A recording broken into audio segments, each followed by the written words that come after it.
Hello, my name is Kiriath, and I've just realised that I've recorded, this is the third video I've recorded today, and as such, for this week, it's going to look like I only own one t-shirt, but I assure you, I own more than just the one. I actually own two of this t-shirt, but it's been the same one each time. Anyway, today, we're going to talk about Dungeons & Dragons a bit. Now, there's quite a few things on my website about Dungeons & Dragons that I've written up, which you should absolutely go and look at after you've watched this video, or you could pause it and go and read it and then come back. It's up to you, really. Either way, you should totally check it out because it's cool, and, well, it's more me. What more could you possibly want? Unless you don't want more me, in which case, I wouldn't bother. I'm feeling very off-topic suddenly. Anyway, Dungeons & Dragons. So, this is going to sound like I'm about, what, 30 years too late to this particular statement. But I think I've come to the conclusion that D&D is literally the best RPG I've ever played. And I do like my RPGs. I do like them. I don't have as much time to play them anymore as I used to, which is kind of a shame. I mean, I still haven't finished Dragon Age Inquisition, which makes me sad because I completed Origins God knows how many times. But basically all flavours of RPG I kind of like. I really do enjoy them. And the only reason that I never really played D&D until recently was because no one else I knew played it. And I'm not the kind of person that is like, I don't know what this is like. I know what I'm going to do. I'm going to go out and find a bunch of people and say, hey, you've been doing this for years. Any chance I could have a go? I just don't like the idea of doing that. Especially since I always feel like if you get to something late, everyone else has been playing it for ages. I don't want to be that guy who sits there going, so, how do I do that? What do I do here? How do I play this? What number do I need? Which dice do I roll? I don't want to be that person. I really don't. So, I just never ever gave it a try. But, luckily, two very good friends of mine, they did what I'm too cowardly to do. And they got into it. They really enjoyed it. And so when Mike, one of my very good friends, said, I'm gonna run my own campaign, and would you like to join us? I sort of thought to myself, yes and no. Yes, because I've always been a bit intrigued and I've just never had the opportunity to try it before, and no, because I don't know what the fuck I'm doing. And one of the first things I did was I kind of had that thought. Then I said yes on the provisional idea that, well, if I have a look online and see what I can find and decide that it's way too complicated and I'd be shit at it, I can always change my mind later. I can always say, on second thoughts, maybe not. Or at least maybe just go and watch instead of play for the first time.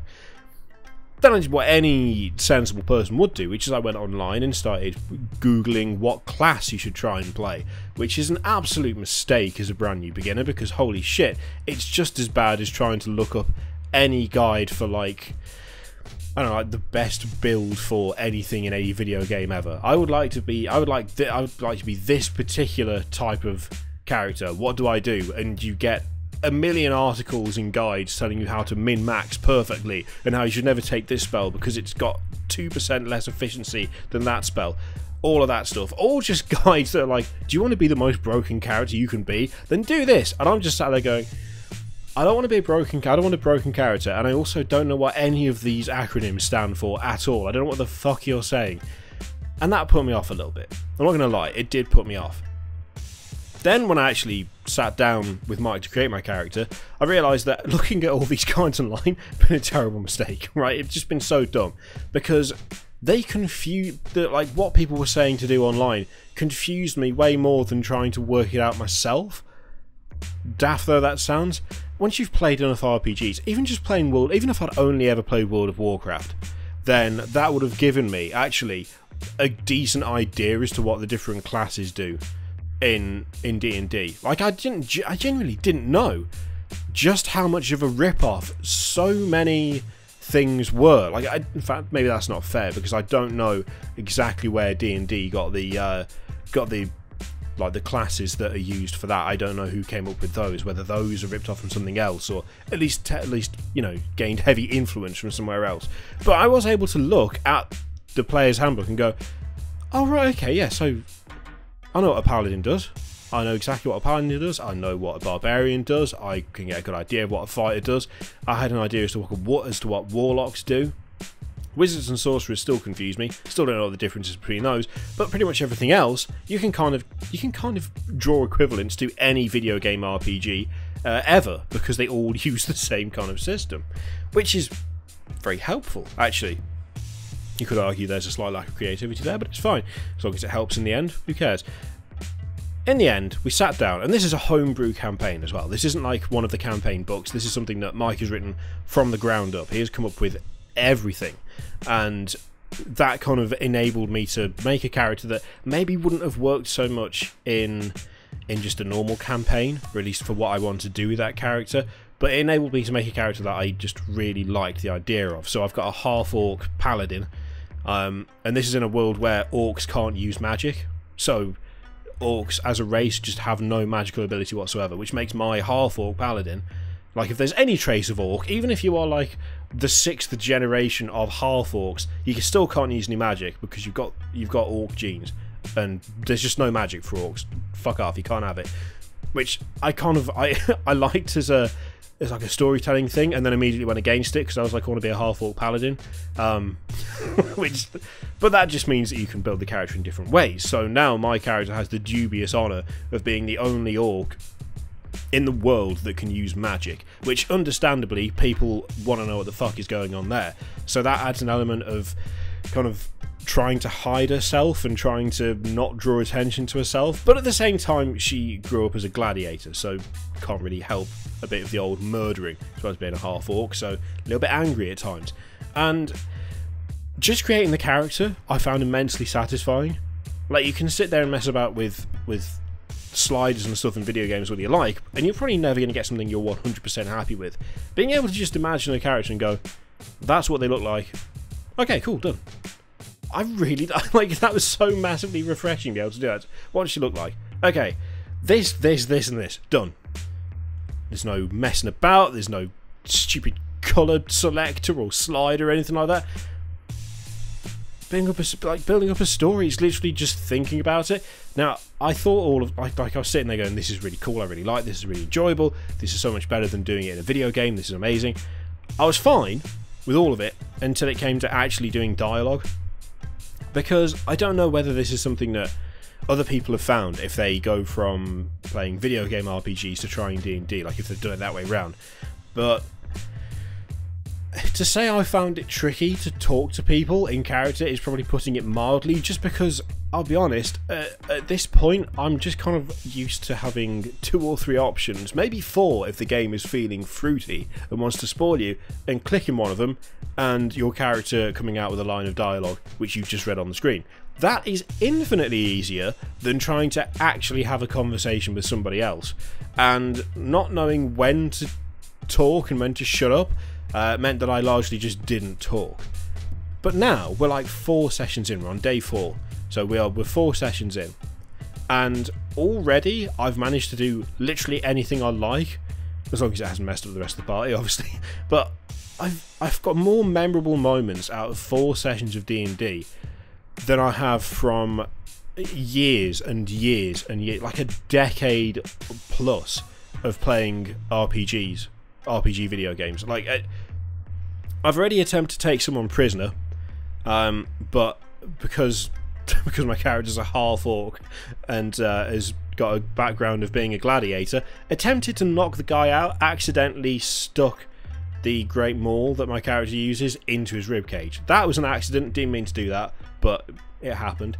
There was literally a point where trying to interrogate a goblin, and this is something that I've never had happen in any game ever, in any way or form. Trying to work out how to interrogate a goblin because we thought he was being a bit non-talkative, and me and one of the other party members had exactly the same idea at exactly the same time, because he said, can we tie a rope around his legs? And I finished the sentence and said, and like string him up from a tree and threaten to drop him. We had that exact same thought at the exact same time. The level of communication there, non-verbal communication, was a little bit scary with how quickly we both had that idea. And of course the knot that we tied in the rope was a bit shit, and he fell on his head and snapped his neck. For instance, as well, never had anything like this happen in a video game RPG. was offered money by a weird floaty necromancer who came to collect bodies that we killed, the guy that I tried to take prisoner but accidentally caved his chest in. Refused the money. I was like, I'm going to be a bit cheeky here. I'm going to be a bit cheeky. I'm not accepting that shit. Slap the cash out of her hand. Tell her to fuck off. That'd be quality. Then I was given a ring. And I was like, the plan was to take the ring, drop it on the floor, and then smash the head of the maul into it and break it. And instead, it turns out she can basically control your mind. So I couldn't do that, and then she just pissed off. That turns out, every time I kill something, she knows about it. So she comes to collect the bodies to fuel some sort of dark ritual to summon her master back into the world, which is obviously bad. It sounds bad, and it most likely is bad. And so, as a group, we agreed. Can't really do much more killing. I've got to stop killing people. Cannot kill people. That is bad. That is bad news. And non-lethal as far as possible, please. And I was like, okay, give it a go. Last night, well, this week's session, I killed 4 people out of 7. There was a group of 7 that attacked us, and I killed 4 of them. And not like kind of accidentally killed them. I went on the basis that we were outnumbered, like nearly 2 to 1, and that these guys needed to get the fuck out, and I rolled ridiculously well. And so the attempt to be non-lethal ended in one of them literally had his head like caved into his chest via his neck, and it was just a slaughter, an absolute ridiculous slaughter. And that's just like a couple of things. Every time we have a session, there are 2 or 3 standout moments, and I just don't remember having anything like that number of points in any other RPG where I'm like, oh my god, that was awesome. Like, there's a lot to be said for being able to record stuff and remembering those times that you did something cool in video games. And it has happened a lot, but never in the frequency that I've experienced with D&D. It seems to have the most impact on me in terms of story and just ridiculous events and ridiculous happenings. And I'm pretty sure that the entirety of this, the whole basis of why I think it's literally the best RPG I've ever played, it's purely down to that spontaneous nature. It's purely down to the fact that you can admittedly make your DM tear his hair out and just be like, let's go and do this. Let's just go completely off the rails, go and do something totally different. We've already done that. I mean, we totally wrecked the 3rd session because we were supposed to be clearing out a fortress that we did in the last session. But in the 3rd session instead, we got injured fighting some goblins because I tried to throw something at one of them and missed, and then he stabbed me, and instead went back to the town we were in and had a massive arm wrestling competition, which we bet all our money on. My character was drugged so that she'd be even stronger, but she wasn't told about it because she's a paladin and she wouldn't be down for that. So she was essentially being used to try and cheat to win money off the villagers. But then then I lost. So we lost the money, lost the arm wrestling competition, and that was all supposed to be in a session where we had planned to go and invade an old crumbling fortress and find the people hiding in there. And instead we had an arm wrestling competition that was supposed to be rigged in our favour, but we lost anyway. I cannot think of any other game where I've had a plan or a quest and I've gone off to do that and then end up doing something so ridiculously random and off the rails. I don't know of anything else that could even allow that to happen, and it's at the point now where I have an anticipation for playing D&D that I haven't had for playing a video game for years and years and years. The last time I felt about a video game the way I feel about D&D, it's got to be Dragon Age Origins. When I first picked that up, all I wanted to do was play that game, and I've never really got that back. Maybe Dark Souls 3 to an extent, but I've never really got that same sensation of doing something just that much fun. That just straight up that much fun, where everything I did felt like it was something awesome. But I get that all the time now from D&D, and it's kind of making me a little disappointed that I haven't tried it until this point. But I would say, if you have ever thought about it and you've thought, oh well, I don't know if I'd be any good at it, I don't know whether I'd enjoy it, you probably would. You probably would. If you find a decent group, and I think I've been very lucky in that respect, because, you know, the DM is a really good friend, one of the other players is a really good friend, and there are two people that I've never met before until I started doing this this campaign, but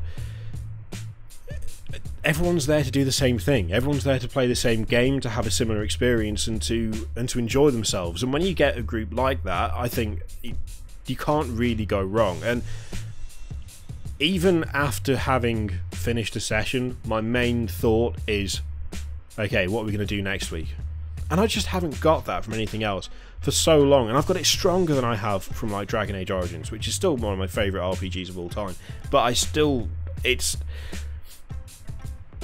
would say that it's one of the most satisfying RPGs I've ever played, just because of how much you can do, how far off the rails you can go, how you can bring it back, and just the interactions that you can have. And it just is one of, if not the best. No, it is the best RPG I think I've ever experienced, and I'm genuinely really happy that I actually decided to give it a go, because I think I'd be a bit gutted if I'd waited another few years to try it, because I could have been playing it all this time and I've only just started now, and I really regret that a little bit, but I took the plunge and did do it. So yeah, I think if you ever think to yourself, I don't know if I could, just try it. Even if it doesn't work out, at least you've given it a go, and you might well find, like me, that any reservations that you might have had get blown away, and you realise very quickly that it's a huge amount of fun, and there's a reason it's still ridiculously popular decades after its invention. That's just because of how good it is, and that's what it boils down to. There you go. Thank you very much for watching. There are more videos there on the screen. You can click those. There's a link to the Patreon page somewhere around here, and a subscribe button, and I think that's about it. Thank you again for watching. If you like the video, like it, and I will see you next time. Toodaloo.